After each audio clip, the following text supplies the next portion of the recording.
You can't see it or hear it, but I can feel it. This is an ultrasonic transmitter that's sending out bursts of high-frequency sound that I can feel as a tingling sensation on my fingertip. If you don't believe me that the air is moving, check out what happens when I place this little piece of foam above the transmitter. You can see it bouncing around. We have a separate project that shows how you can make small objects levitate using 2 of these transmitters, and you can find the video about that linked in the description of this one. Scientists can use entire arrays of these transmitters to create focal points of concentrated vibrations in space. This can let someone wearing a virtual reality headset feel like they're typing on a virtual keyboard in midair without the need for bulky virtual reality gloves. Now, ultrasonic sound refers to frequencies beyond the range of human hearing, so above about 20,000 Hz. However, the human sense of touch is more sensitive to vibrations at much lower frequencies, around 100 Hz, so we can't actually feel a continuous ultrasonic signal at, say, 40,000 Hz or 40 kHz, which is what I'm using for this transmitter.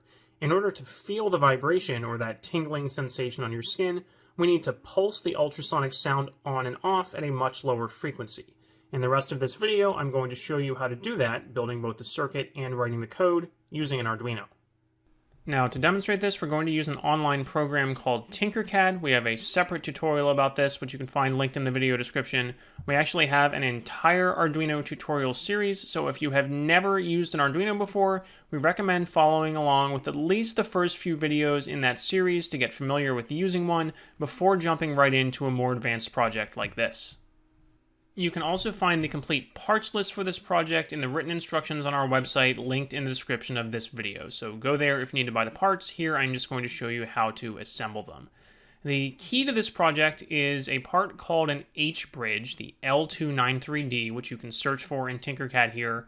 And as you can see from the label, this is a part that is usually used to drive motors, but we can also use one to drive an ultrasonic transmitter at a higher voltage than the Arduino's pins can provide directly, allowing us to get stronger vibrations out of it. So the H-bridge is an integrated circuit in a dual inline or dip package, meaning it has these 2 parallel rows of pins that are sized to straddle the gap in the middle of the breadboard. You are going to want to place your H-bridge in the breadboard with this little semicircular notch pointing towards the top of the breadboard. And if you don't know what I'm talking about with a breadboard, again, we have other tutorials that go over how to use an Arduino and how to use a breadboard. Your life is going to be a lot easier, and this will go more smoothly if you understand how a breadboard works, so we recommend checking out that tutorial first. But you want to place the H-bridge in the breadboard, straddling the gap with the notch towards the top, and the pins are numbered 1 through 16 going counterclockwise starting in the top left. And one of the nice things about Tinkercad is that when you hover your mouse over the pin, it will tell you the name of each pin, so you don't have to go look up the datasheet separately when you're doing this in Tinkercad. But when working with a physical part and a real breadboard, it's always a good idea to go look up the datasheet so you can see the pin diagram. So now we are going to start wiring the circuit. The first thing we're going to do is give the entire circuit a common ground. So we are going to connect one of the Arduino ground pins to a ground bus on the breadboard, and note that the left and right orientation of the power and ground buses on your breadboard might be switched. Here the power bus is on the left and the ground bus is on the right, and depending on where you buy your breadboard, sometimes that is flipped, so make sure you connect to the ground bus and don't necessarily follow the absolute left-right orientation that I'm using in this video. We're going to want to make sure both the ground buses on our breadboard are connected. So I'm going to use a jumper wire to connect the ground bus on the left side to the ground bus on the right side because they are not connected internally. That is another nice thing about using Tinkercad. You may have noticed when I mouse over the holes in the breadboard, it highlights the other holes that are connected to that row. We are also going to connect all of the ground pins on our H-bridge. It has 4 of them, so make sure you connect all 4. And I'm going to connect each of those 4 ground pins directly to a nearby ground bus. Next, we're going to start connecting power to our circuit, and this circuit is going to operate at 2 different voltages, so I am not going to connect my left and right side power buses. I am going to use the right side power bus for 5 volts from the Arduino, which is the logic level voltage at which the H-bridge operates, but it's not the high power voltage that's going to drive the ultrasonic transmitter. So again, it's going to be important to keep those two buses separate. So I'm going to connect 5 volts to this bus, and this pin labeled power 1 on the H bridge is going to go to 5 volts, and this pin over here labeled enable 1 and 2 is sort of like a master on off switch for the H bridge, but we are just going to leave that on all the time and also wire that to 5 volts. This pin down here labeled power 2, I am going to eventually connect to my external power supply, but I'm going to connect that last so I can double check and make sure everything is wired properly before I connect external power to the circuit. So I am going to use a jumper wire to connect power 2 over to my left side power bus, but again, this is very important. Do not connect your left side power bus to the right side power bus, or that is going to create a short circuit and damage your Arduino when you connect external power. Next, we are going to connect one of our H-bridge's control pins labeled input 1 to an Arduino pin of your choice. I am going to use pin 3. It does not need to be a PWM pin indicated by the little squiggly mark there. That is just what I happen to choose.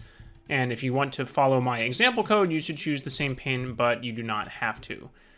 We are also going to connect our ultrasonic transmitter to the H-bridge. Now, Tinkercad does not have a part labeled ultrasonic transmitter, but this little part labeled piezo is short for piezoelectric, which is a type of material that vibrates when you apply a voltage to it, commonly used to create buzzers or ultrasonic transmitters. So even though this isn't labeled ultrasonic, for our purposes in Tinkercad, it looks kind of the same and the wiring is the same. So we're going to use that to represent the build. So I'm going to connect one of the pins to one of the H-bridge output pins. We see there I have output 1, and I am going to connect the other pin to the other H-bridge output pin, which is labeled here as output 2.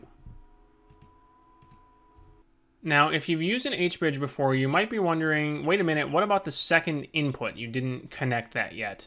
And normally these two inputs would be used to control the direction of a DC motor. If you set one high and set the other low, the motor will spin one way.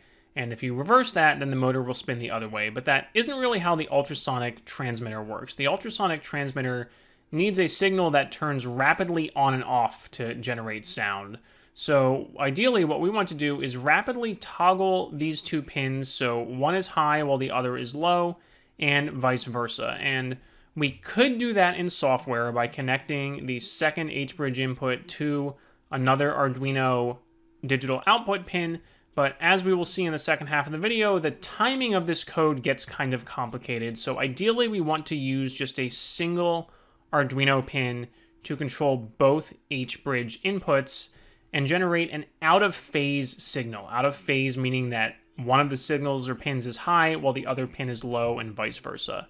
And we can do that in hardware using something called an inverter. So if you go ahead and search for inverter in Tinkercad, you will get this part called a hex inverter, which when you are building the physical circuit, it is very important not to get this mixed up with your H-bridge because they do look very similar just in this dual inline package, but they should have different text on them, and they actually have different numbers of pins. If you look closely, you will see that the H-bridge is a little longer and has 8 pins per side, 16 total, whereas the inverter only has 7 pins per side, 14 total.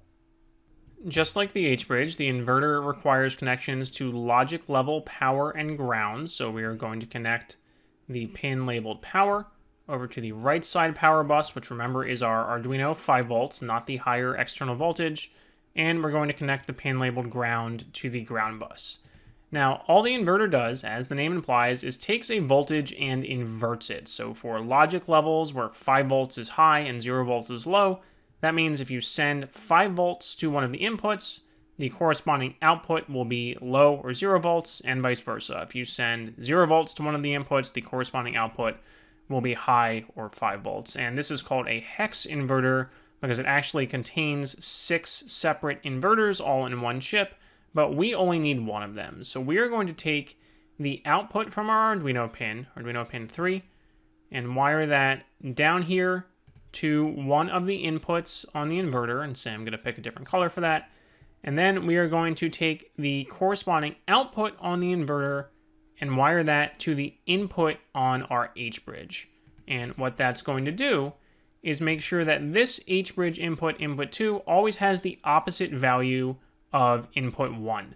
And that way, when this input is high, this one will be low, and vice versa. So we're going to generate a nice alternating signal to get a louder sound out of our transmitter.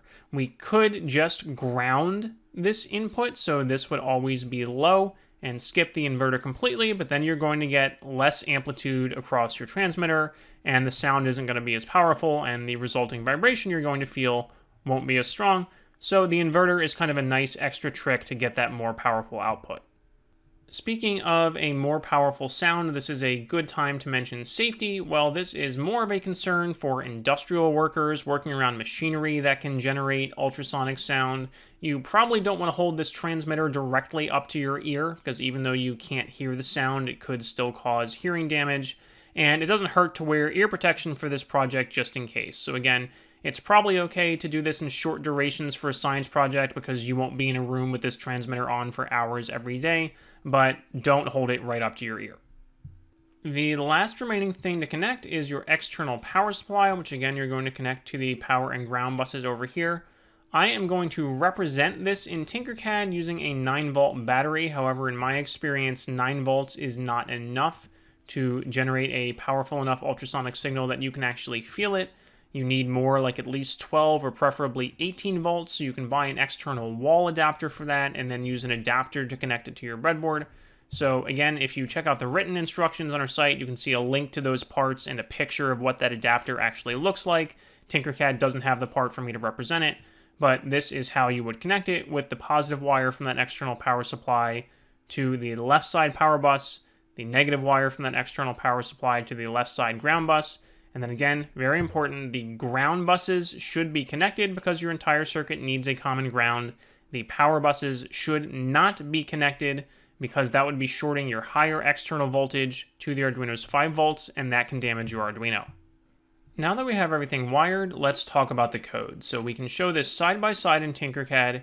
Here we have a blank Arduino program with the setup function that only runs once at the beginning of the program, and the loop function that runs forever. But before we actually start writing the code, it's helpful to talk about the signal we are going to try to generate with the code. So remember that pure ultrasonic sound is above the range of human hearing, so greater than 20 kilohertz or 20,000 hertz. And the ultrasonic transmitters that we're using for this project are actually designed to operate even higher than that at around 40 kilohertz. And that is where they have their resonant frequency, which we will talk about a little more in a minute, the frequency at which they vibrate the most. So that is going to give you the strongest output. However, human sense of touch cannot actually feel that 40 kilohertz signal. It's too fast. We are sensitive to vibrations at much lower frequencies, closer to around 100 hertz. So rather than just leaving this 40 kilohertz signal on all the time, what we want to do with our code is pulse that 40 kilohertz signal on and off at a lower frequency. So we'll send a burst of ultrasonic sound, turn the output off completely for a bit, send another burst, and then repeat that. Now let's talk about resonant frequency a little more because it's important to understand for this project.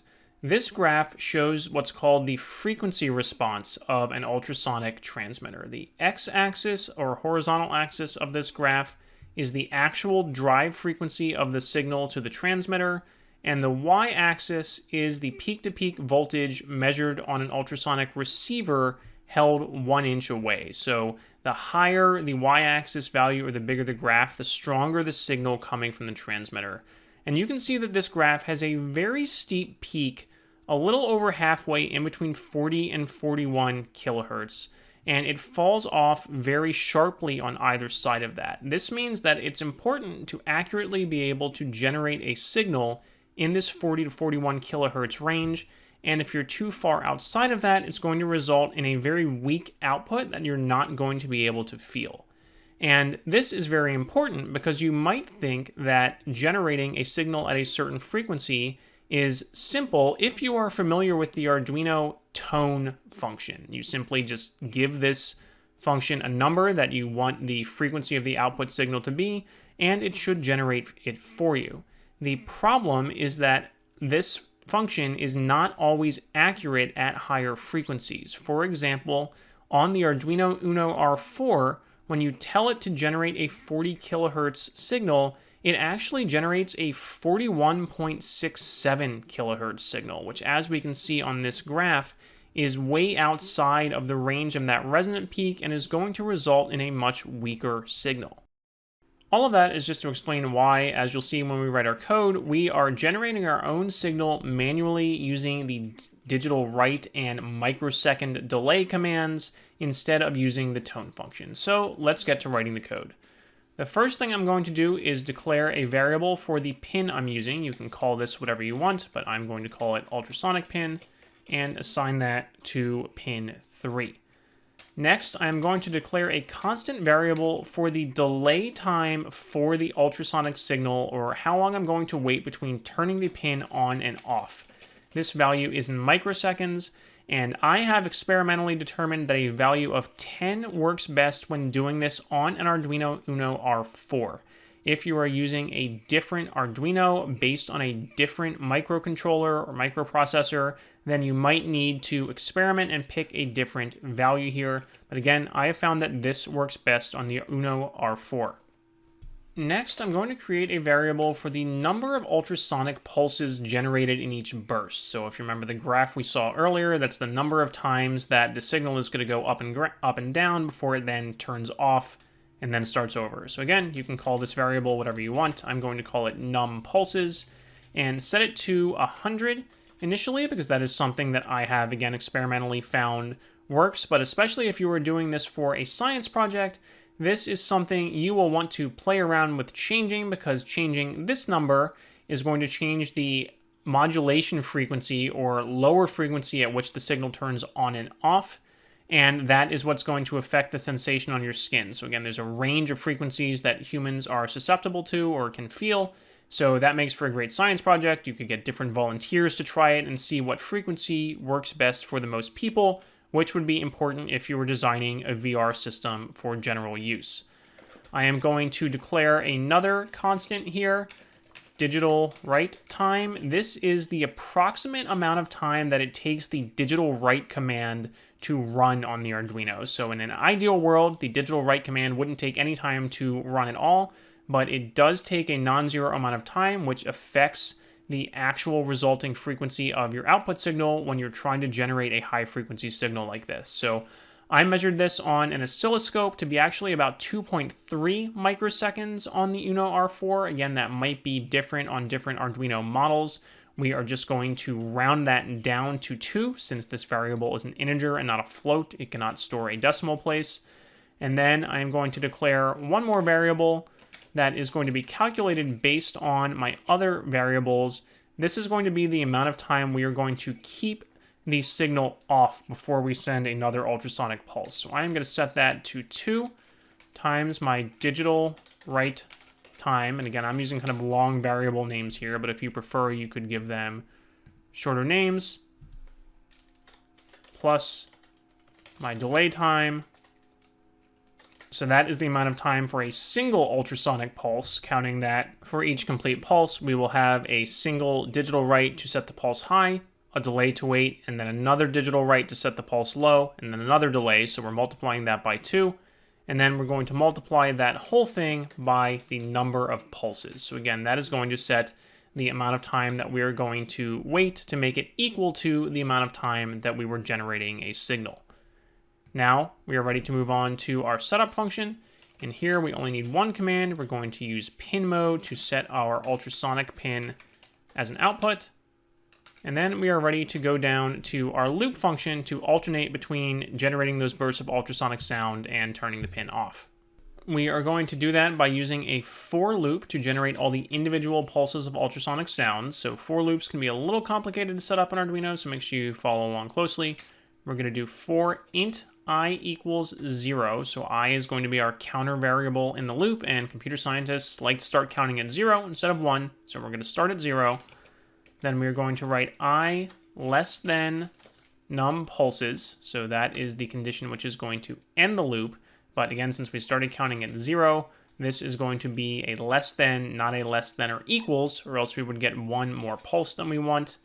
And then I++, which is going to tell it to increment I by 1 each time it goes through the loop.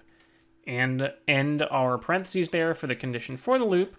Then we're going to do an open and close curly brackets, and everything in here will run with each iteration of the for loop. So our first command there is going to be a digital write ultrasonic pin high to turn the pin on. Then we are going to use the delay microseconds command. The regular delay command uses milliseconds, which is too slow for our purposes, so we're going to use delay microseconds for our delay time variable, which again I had determined experimentally and measured with an oscilloscope using a delay time of 10 microseconds on an Arduino Uno R4 generates an actual output signal that is just over 40 kilohertz, which is right in that sweet spot near the resonant frequency for the transducer I'm using. And then also remember that the digital write command does take some non-zero amount of time, so if you just do the math to calculate that delay and assume that the digital write command is infinitely fast, and the actual output signal you'll get won't match what you calculated for the delay. So we have turned the pin on, set it high, we are then going to wait, and then set it low again using the digital write command. Ultrasonic pin low. We're then going to wait again, delay microseconds for the delay time. So if you have done the introductory Arduino tutorials and just blinked an LED on and off once a second, this is pretty much the exact same code. It is just happening way, way faster because we are using the delay microseconds command instead of the regular delay. After we go through that loop and generate the number of pulses we want, then we want to just turn the pin off for a certain amount of time, that off time variable that we calculated earlier. The last thing we did in the loop, or the last state of the pin, is to set it low, so we don't need another digital write. The pin is already low. We just need to wait longer this time, so we're going to do that with another delay microseconds, and this time we are going to do it for our off time variable. So this code will do what you see in the graph over on the left part of the screen. It's going to generate a certain number of pulses at a higher frequency based on this delay time variable, and then it is going to turn it off for a longer amount of time before it gets back to the top of the main loop function and goes through the for loop again to generate the next ultrasonic burst.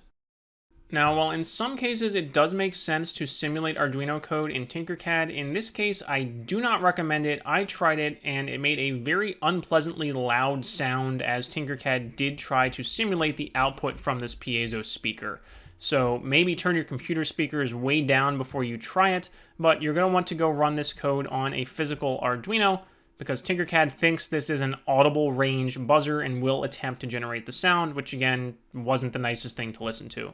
It did also show me one error in my code, which maybe a careful viewer may have caught earlier. I forgot to declare the num pulses variable as an integer, so I had an error message for this line, but now the code does compile and run okay. Again, I'm just not going to demonstrate it now because my mic will pick up the loud sound from my speakers.